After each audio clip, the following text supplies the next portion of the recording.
Hello दोस्तों। आज हम न्यूरो को कंटिन्यू कर रहे हैं कि न्यूरो में किस टाइप्स के डिसऑर्डर होता है, कैसे हम उनका एग्जामिनेशन करते हैं, कैसे हम फाइंड आउट करते हैं कि ये इस साइन सिम्टम्स की वजह से, इस कंडीशन की वजह से, इन सारे सिम्टम्स की वजह से हमें पता चलता है कि ये डिसऑर्डर है या फिर ये डिजीज़ कंडीशन है। किन चीज़ों की वजह से हम ये फाइंड आउट कर पाते हैं। ठीक है, सो हम वो एग्जामिनेशन, टाइप्स ऑफ एग्जामिनेशन, ठीक है, एंड डायग्नोस्टिक इवैल्यूएशन के बारे में हम इस क्लास में पढ़ेंगे। एंड क्या क्या डिजीज़ कंडीशन होती है नर्वस सिस्टम के अंदर, हम वो सारी चीज़ें पढ़ेंगे। ठीक है, so first if injury in brachial injury, अगर इंजरी होती है हमारी ब्रेकियल इंजरी में तो अपर एक्सट्रीमिटीज़ डैमेज होती है। अगर कभी भी हमारी अपर एक्सट्रीमिटीज़ डैमेज हो रही है ना, अपर एक्सट्रीमिटीज़ डैमेज है, इट मीन्स क्या है कि इंजरी हुई है ब्रेकियल इंजरी में। ठीक है, इंजरी हुई है ब्रेकियल आर्टरी में। ठीक है, देन उसके बाद आल्प्स पाल्सी,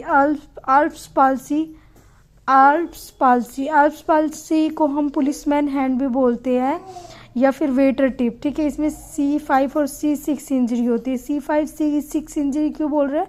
जो हमारी सर्विक्स होती है ना, सर्विक्स 5 एंड सर्विक्स C की इंजरी होती है, उसके अंदर देखने को मिलती है। ठीक है, इसमें क्या होता है कि जो एक्सटेंशन हो जाती है एल्बो की एंड फ्लेक्शन हो जाती है रिस्ट की एंड प्रोनेशन हो जाती है पाम की। ठीक है, इसका मैं एक आपको ना एक पिक्चर के थ्रू शो करूंगी। ठीक है, देन उसके बाद होती है थर्ड वन क्लम्कर पाल्सी। क्लम्कर पाल्सी में क्या होता है कि इंजरी होती है C7 C8 and T first, cervix 7 cervix 8 and thoracic first में इंजरी होती है। उस टाइम पे क्लम्पर पाल्सी देखने को मिलती है। जैसे क्लाव हैंड, लाइक सिंघम होता है ना, जैसे लाइक हाउ, इस टाइप से हमारी फिंगर्स की मूवमेंट होती है, तो वो क्लम्कर पाल्सी देखने को मिलती है। ठीक है, देन उसके बाद होता है अदर डिसऑर्डर्स की बात करें तो crutch inappropriate use. Crutch का जब हम इन अप्रोप्रिएट यूज़ करते हैं तो जो रेडियल नर्व होती है हमारी, वो डैमेज हो जाती है। रेडियल नर्व डैमेज होने की वजह से क्या होता है, रेडियल नर्व क्या करती है, वहाँ से ब्लड सप्लाई होती है, तो ब्लड सप्लाई प्रॉपर नहीं हो पाएगी। ठीक है,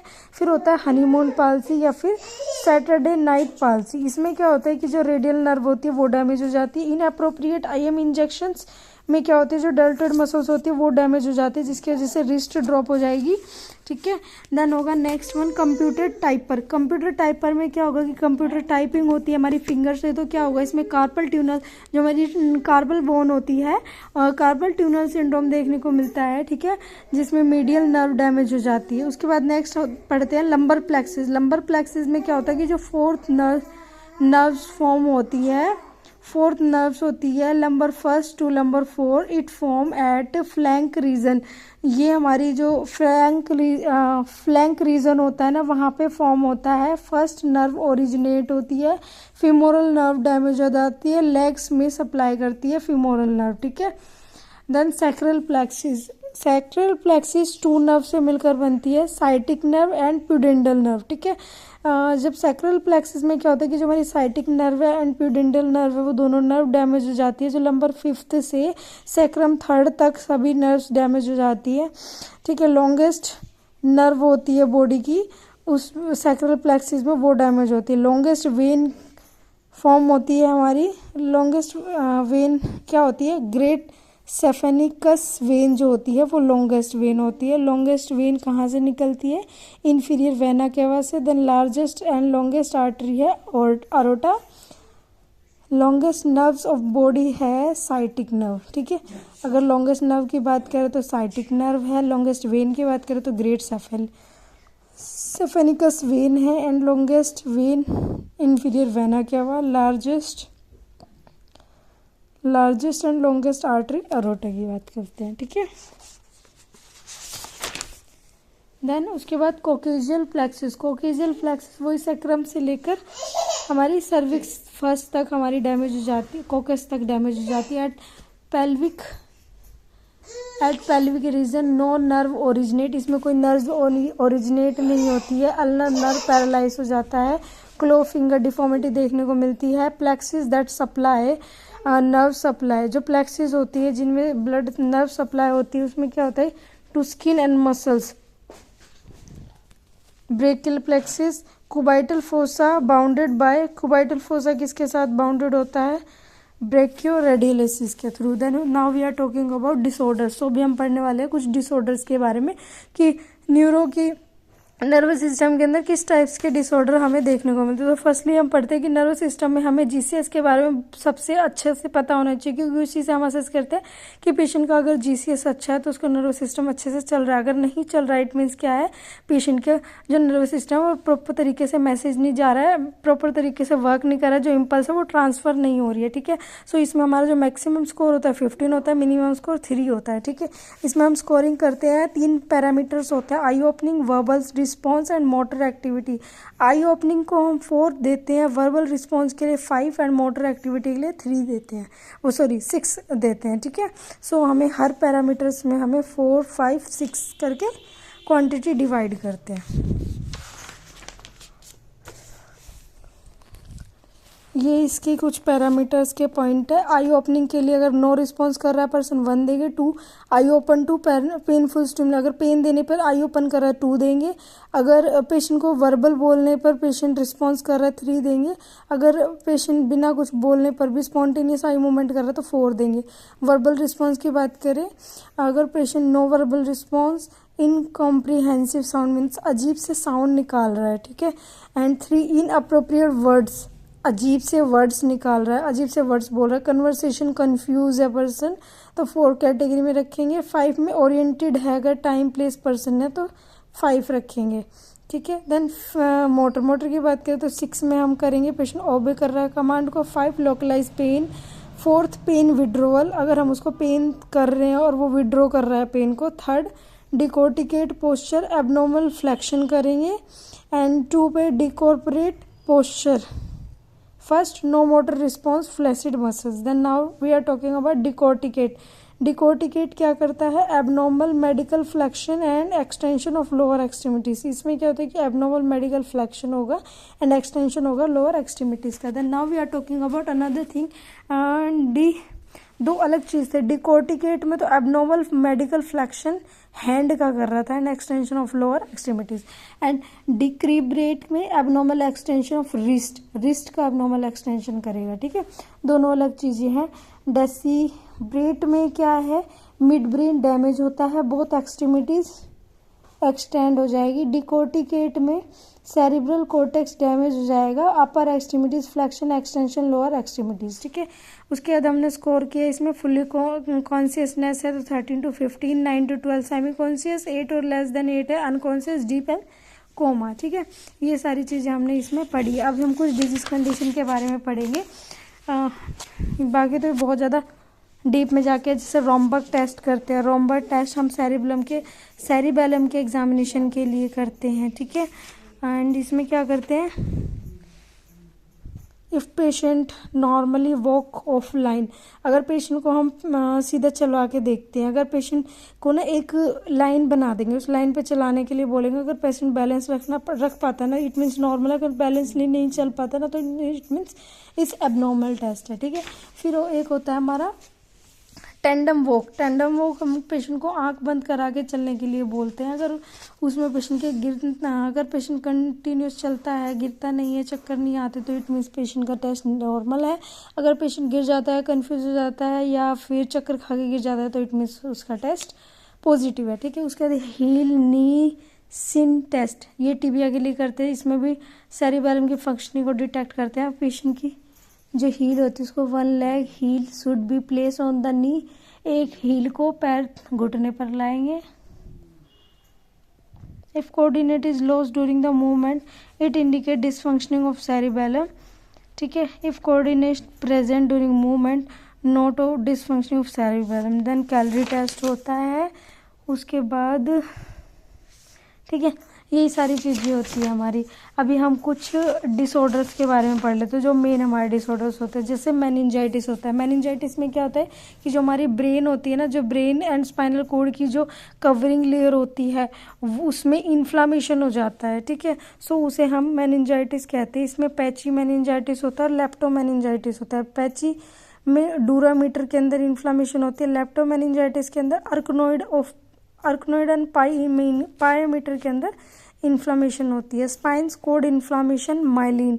ठीक है। इसमें स्पाइन कोड के अंदर अगर इन्फ्लामेशन है तो उसे हम माइलिटिस बोलते हैं, ठीक है। दो चीज़ें पढ़ी थी ना, brain and spinal cord. Brain के अंदर अगर इन्फ्लामेशन हो रही है मेनिंजाइटिस, स्पाइनल कोड के अंदर हो रही है इन्फ्लामेशन तो माइलिटिस बोलते हैं। इटियोलॉजी के बारे में बात करें, कोई ट्रॉमा हो गया, कोई इन्फेक्शन हो गया, कोई एक्सीडेंट हो गया, उन सारी कंडीशन की वजह से ये मेनिंजाइटिस एंड माइलाइटिस देखने को मिलता है। अकॉर्डिंग टू कोजेस की बात करें तो सेप्टिक होता है या तो किसी इन्फेक्शन की वजह से, या फिर एसेप्टिक भी होता है। एसेप्टिक में क्या होता है, मोस्ट कॉमन एडल्ट के अंदर देखने को मिलता है, बैक्टीरिया कोज होता है। एसेप्टिक में मोस्ट कॉमन इन चिल्ड्रन के अंदर other than bacteria, viral and fungal most common affect करते हैं चिल्ड्रंस को, ठीक है। देन सेप्टिक मेनिंजाइटिस में हेमोफिलस इन्फ्लुएंजा देखने को मिलता है। Type B Hib most common in infants के अंदर देखने को मिलता है। देन नाइजीरिया मेनिंजाइटिस होता है। स्ट्रेप्टोकोकल निमोनिया होता है, ठीक है। एंड ट्यूबरक्यूलर मेनिंजाइटिस होता है। ये सारे इसी के टाइप्स है। एसेप्टिक मेनिंजाइटिस होते हैं। देन डायग्नोस्टिक टेस्ट हम कैसे एग्जामिनेशन करते हैं, CSF एग्जामिनेशन लंबर पंचर की हेल्प से करते हैं। अगर आप सभी को डायग्नोस्टिक के रिगार्डिंग लाइक लंबर पंचर कैसे करते हैं, यूरिन कैथेटराइजेशन कैसे करते हैं, एंड ड्रेन कैसे इंसर्ट करते हैं, उन सभी की क्लास लेने तो उसके लिए भी एक अलग से क्लास ले लूँगी मैं। बट अभी फ़िलहाल यही पढ़ रहे हैं कॉमनली एंड थोड़ा सुपरफिशियली पढ़ रहे हैं हम, ठीक है, डिटेल में नहीं जा रहे हैं। CSF एग्जामिनेशन लंबर पंचर से हम फाइंड आउट करते हैं सेप्टिक है, एसेप्टिक है। क्लाउडी कलर होगा तो सेप्टिक है, क्लियर है एसेप्टिक है। ग्लूकोज डिक्रीज होगी सेप्टिक में, इसमें ग्लूकोज नॉर्मल होगी। प्रोटीन इंक्रीज होगी, इसमें प्रोटीन इंक्रीज होगी, ठीक है। CBC में WBC इंक्रीज होगी क्योंकि इन्फेक्शन है। CT MRI से भी हम फाइंड आउट कर सकते हैं। ICP मॉनिटरिंग से हम कर सकते हैं क्योंकि जो हमारा ब्रेन होता है उसके अंदर ICP इंट्राक्रेनियल प्रेशर होता है।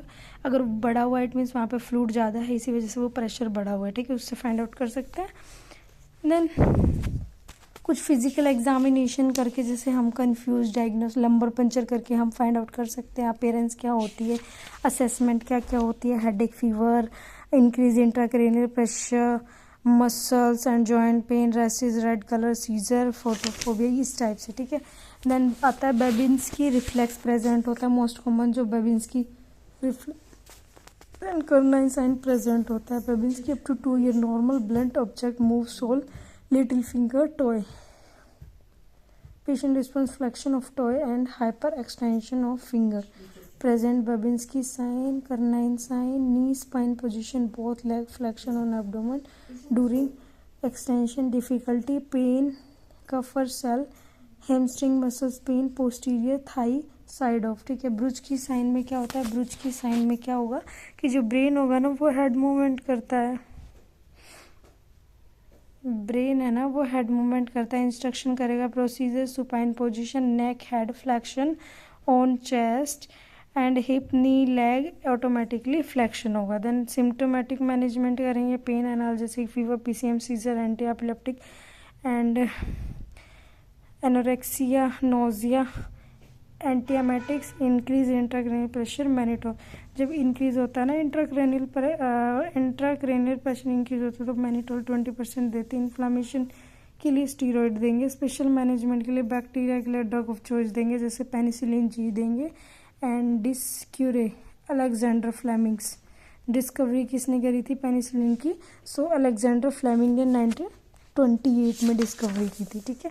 फिर वायरल इन्फेक्शन में साइक्लोवीर, फंगल में एम्फोटेरिक्सटैक्सिन B, प्रोटोजोआ में Metrogyl 400 mg, drug of choice TDL देंगे प्रोटोजोआ के लिए। एक्स्ट्रा पॉइंट्स की याद करें, amphotericin B, drug of choice fungal meningitis में kala-azar, leishmania, mucormycosis, black fungal sign, symptom, evaluation, renal toxic, nephrotoxic, liver toxic, hepatotoxic, hypokalaemia, photosensitive glass bottles, ठीक है, ये सारी चीज़ें, ठीक है। नर्सिंग रिस्पॉन्सिबिलिटी में आइसोलेट करके रखेंगे पेशेंट को, अगर मदर पॉजिटिव बेबी को आइसोलेट करेंगे 7 डेज़ के लिए, ब्रेस्ट फीड नहीं कराएंगे। सेप्टिक है, ड्रॉपलेट रेस्पिरेटरी आइसोलेशन मेंटेन करके रखेंगे। Decrease environment to reduce increase intracranial pressure, intracranial pressure, low weight, light in room.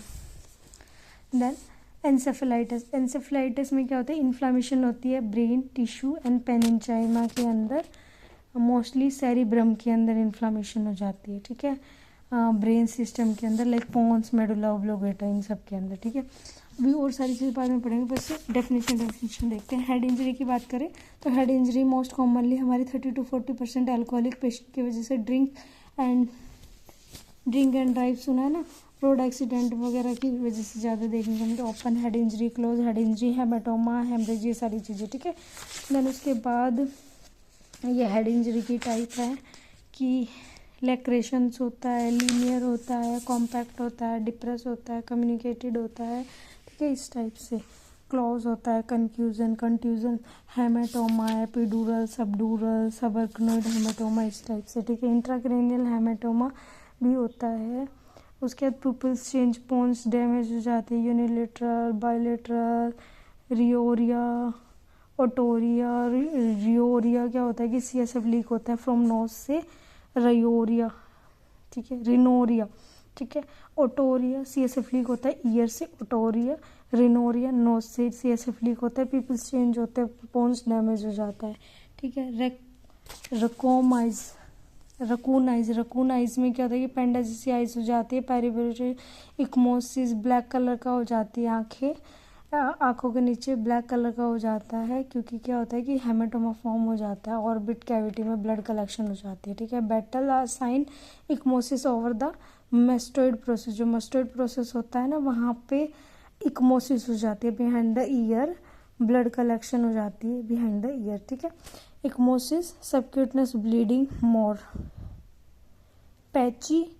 Patchy में क्या होता है कि पैची में भी ब्लीडिंग होती है बट 1 सेंटीमीटर होती है, सबक्यूटनस में ब्लीडिंग मोर देन होती है 1 to 3 centimetre, subcutaneous bleeding 4 to 10 centimetre होती है। डायग्नोस की बात करें सो इसमें हम physical examination, non contrast test, CT scan कर सकते हैं, MRI, CSF detection, halo ring test भी कर सकते हैं, ठीक है।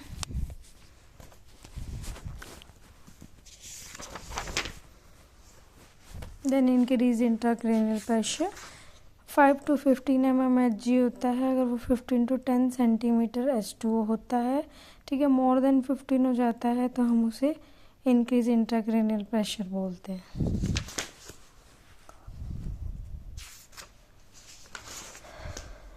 देन पार्किंसंस डिजीज़ के बारे में पढ़े तो ये it is a chronic progressive और degenerative disease of the brain.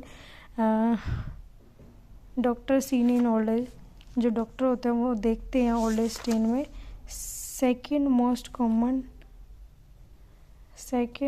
Common जो दूसरी मोस्ट कॉमन डिजेनरेटिव